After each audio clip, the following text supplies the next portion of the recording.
Para hablar más de este tema ya nos acompaña la abogada Silvia Buendía de la Red Diversidad. Buenos días y gracias. Silvia, escuchamos en ese reportaje que decías, vamos a bombar la función judicial. Yo a mí me preocupa, porque yo he sido un poco defensora de la reforma de toda la función judicial en el Ecuador, y a bombar los juzgados. Pero a ver, dinos ahora sí en serio, ¿qué significa en buena onda? Tienes toda la razón, y en buena hora que estoy viéndome. Tú sabes que yo hasta me olvido de lo que digo a veces cuando estoy hablando demasiado coloquialmente, sí. Hemos dicho, vamos a bombar el sistema de justicia con este tipo de protecciones y acciones y herramientas constitucionales, porque si nos vulneran los derechos tenemos que reclamar.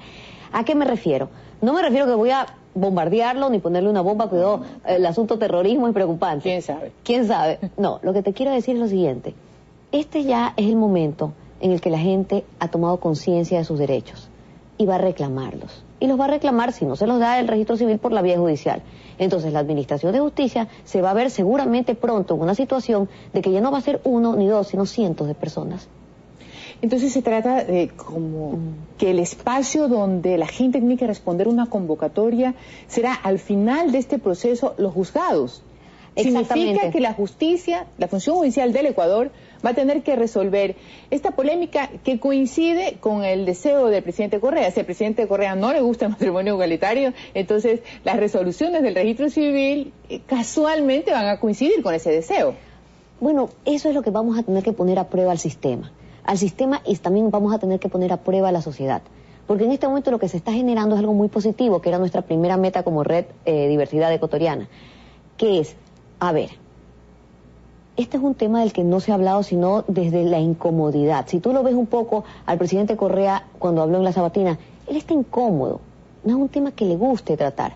A la gente no le gusta tratar este tema, no le ha gustado tradicionalmente. Bueno, entonces vamos a cambiar un poquito la dinámica y vamos a hacer que esto se hable todos los días.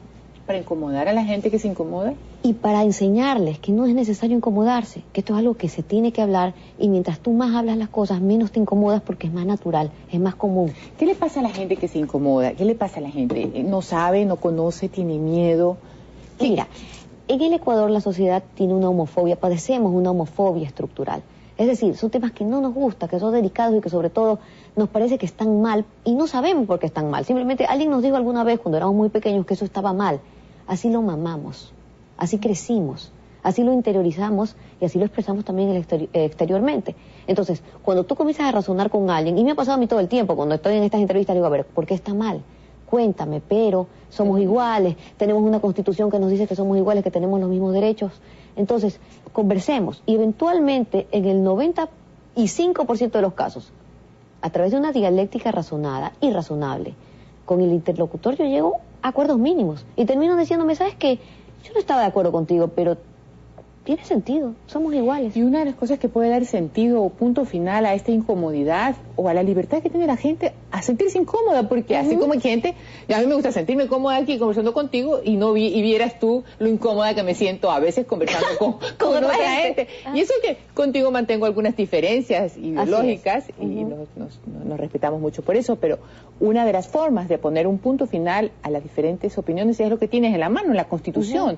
Y el tema jurídico es importante para que la gente que nos acompaña en esta conversación sepa exactamente por qué ustedes como activistas aseguran que el matrimonio igualitario no es inconstitucional y no es ilegal. A ver, hablando en sencillo, porque a mí el abogado que habla difícil, a mí me molesta. Pues. Así que abogada vamos a hablar en términos sencillísimos. Traduzcamos. En fácil. Tenemos una Constitución que tiene 444 artículos, ¿no? Correcto. En estos 444 artículos, la mayor parte de los artículos hablan y te dan una idea de que el mensaje de esta Carta Magna es la igualdad, el no discrimen, la inclusión en la diferencia y sobre todo en la diversidad.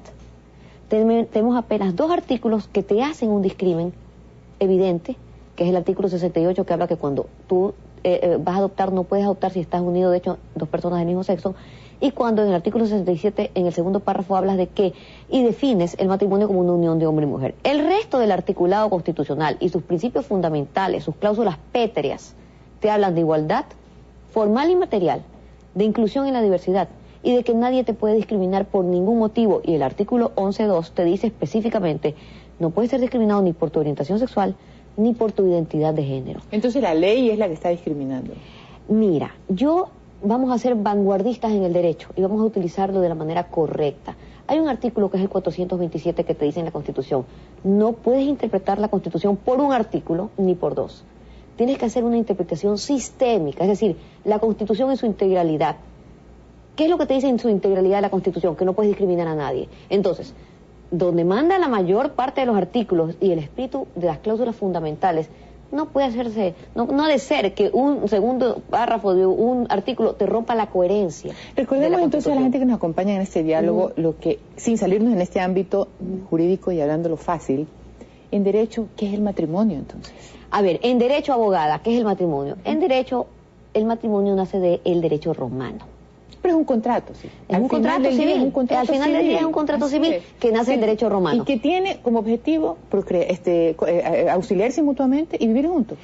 Y procrear según el artículo 81 de nuestro Código Civil. Pero, si yo con mi marido no quiero procrear nunca y me quiero ir al registro civil a casar, el funcionario no va a decir, a ver, ¿usted va a tener hijos? Porque si usted, lo siento mucho, abogada, artículo 81, si usted no se compromete a hacerse un examen de fertilidad, usted y su marido, conteo de esperma, por favor, a ver si ustedes además tienen la iniciativa y el deseo de tener hijos, no los puedo casar. Yo conozco parejas que no han tenido hijos nunca, por esterilidad inclusive, o porque se casaron después de los 60 años, por ejemplo. Y esos matrimonios no son nulos. Y también conozco, perdóname, parejas que no se auxilian mutuamente y otras que no viven juntas. Entonces, no confundamos pero en el buen definición sentido, no, pero en con el buen requisitos. Sentido, no, pero con el buen sentido, el objeto de ese contrato es eso. 3. Sí. Vivir juntos, procrear auxiliarse mutuamente. Y bueno, el tema de la procreación pudiéramos dejarlo a efectos de que por razones biológicas no se pueda satisfacer ese objeto. Pero básicamente hay dos. Auxiliarse mutuamente y vivir juntos. Un contrato civil. Porque entonces personas del mismo sexo no pudieran celebrar ese contrato. Por ningún motivo. Y además tenemos una Constitución que nos dice que no puede ser discriminado ni por sexo, ni por orientación sexual, ni por identidad de género. ¿Y el registro civil qué argumento legal tiene para eso? Para entender que esto es un contrato donde dos personas quieren vivir juntas, auxiliarse mutuamente. Y procrear, porque te voy a contar algo. La buena noticia es que las personas LGBTI también podemos procrear, pues. Tenemos el equipo completo. Mañana puedan cargar un bebé, cualquiera lo puede hacer.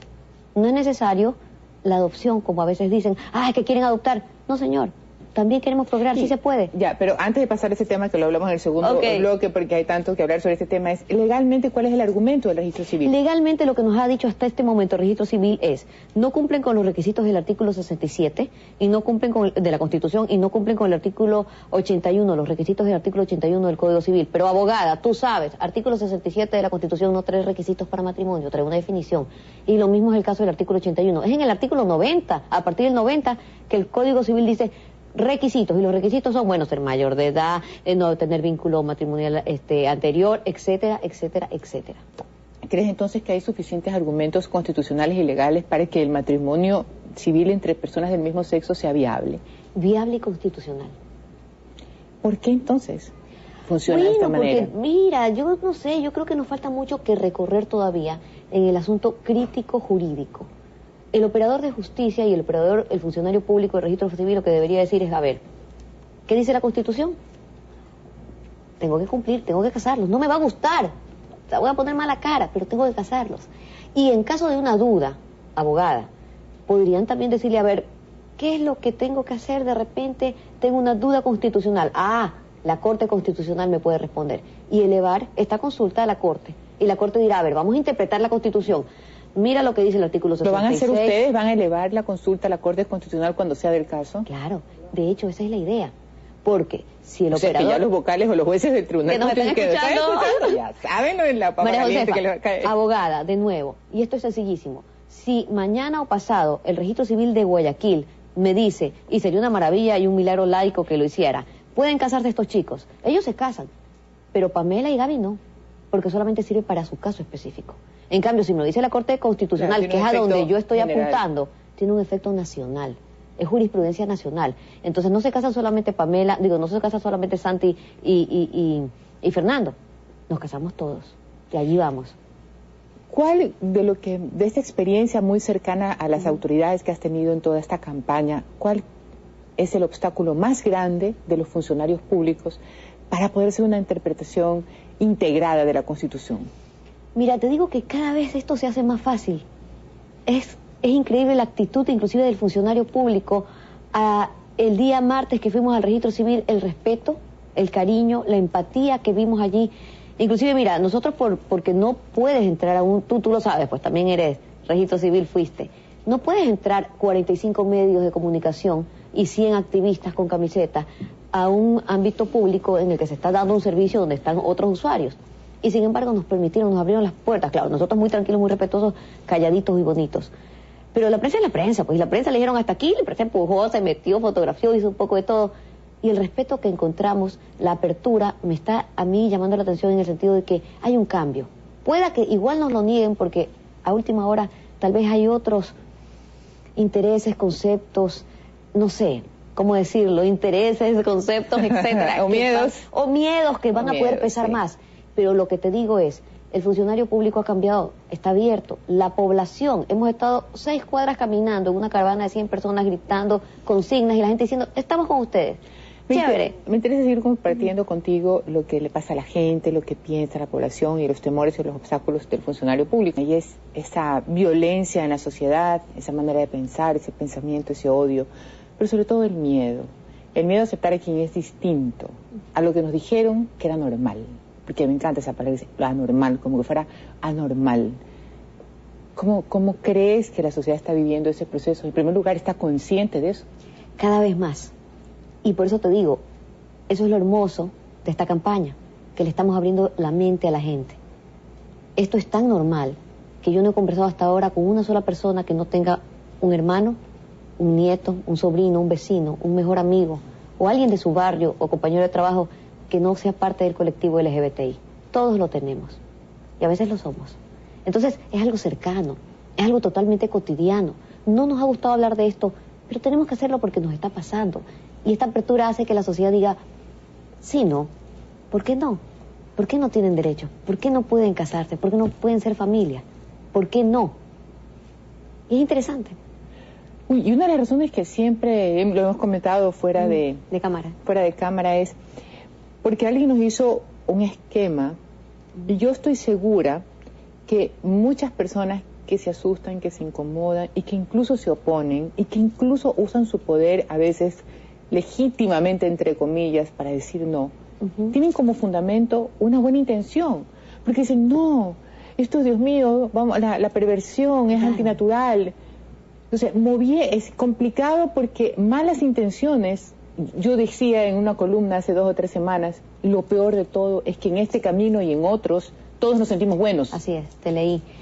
Y es importante, por ejemplo, que generadores de opinión como tú, María Josefa, no solamente me den este espacio a mí para hablar, sino que tú también desde tu pedazo, tu trinchera del Expreso. No, yo he sido clara en mi postura. Porque además tú eres una mujer profundamente católica, teológicamente católica, absolutamente creyente, intachablemente creyente. Y que tú como católica digas, a ver, aquí no hay contradicciones en absoluto con lo que es una fe y lo que es un derecho dentro de un ordenamiento civil. Eso es lo importante, porque en todo caso la sociedad ecuatoriana vive en un estado laico. Hace 100 años estamos en un estado laico, no es ayer, hace tiempo. Lo que pasa es que el ser humano tiene todavía como una trenza entre lo jurídico, entre la costumbre. Es una trenza, porque es una trenza, ¿verdad? Es una trenza. Y el tema religioso, que es un tema muy delicado, lo único que yo siempre digo, y lo digo aquí, y lo he dicho en mis clases también, hay que separar un poco las instituciones, desde la Iglesia católica como institución política y jurídica que gobernó el mundo y de alguna manera desde esa perspectiva gobierna, y la Iglesia desde un espacio interior donde uno crece en una fe, y aún a pesar en eso que es interior, uno puede decir hay 2 caminos o muchos, pero 2 que más o menos son los que sobresalen, esa relación individualista entre la figura de Dios y uno, y una fe que se traduce en la solidaridad y en el compromiso con los otros. Y en esa segunda parte creo que no habría espacio alguno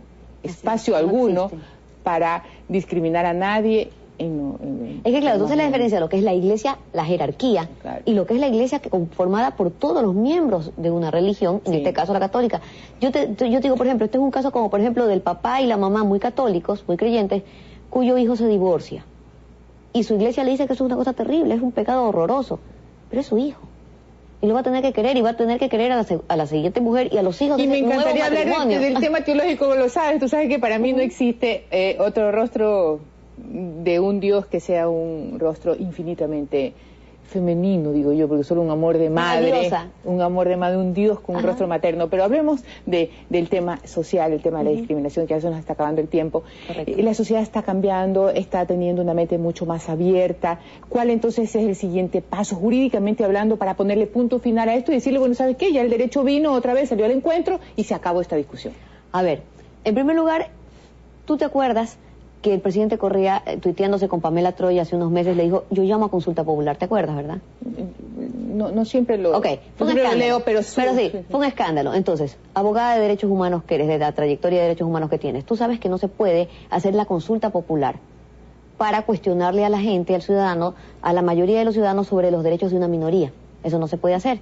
Sin embargo, nos dio una muy buena idea el presidente Correa y hay que agradecerle muchísimo esa iniciativa que tuvo por Twitter. Ah, yo me acuerdo que tú lo que me dijiste es que él era tu mejor jefe de campaña. Exactamente. Se me chicoteó. Porque, ¿sabes una cosa? ¿Sí? Tiene mucho sentido. Él dice, lo que yo pienso, lo piensa la mayoría del Ecuador. Claro. Y les vamos a negar nosotros en consulta popular. Entonces nosotros dijimos, tiene mucho razón Rafael Correa, por eso tenemos que ir a la gente.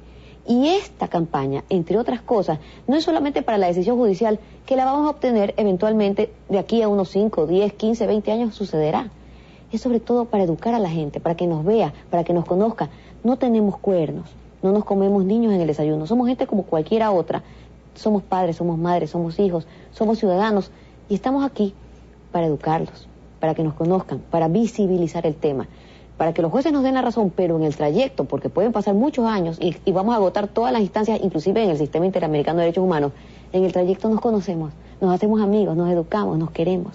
Y nos reconocemos, y eso es importante, porque si este tema realmente hubiera llegado a un punto final pacífico, si todos de alguna manera hubiéramos podido entender más rápido de lo que estamos entendiendo, que todos los seres humanos nacemos iguales en dos cosas, en dignidad y en derechos. Pueden no creer en Dios, puedo yo creer en Dios, puede ser melexista, yo barcelonista, pero dos cosas las tenemos clarísimas, la igualdad y la dignidad. Y que somos hermanas. Sobre todo eso. Que lo descubramos es un milagro de los que tú calificarás laico y yo lo calificaré providencial. Perfecto.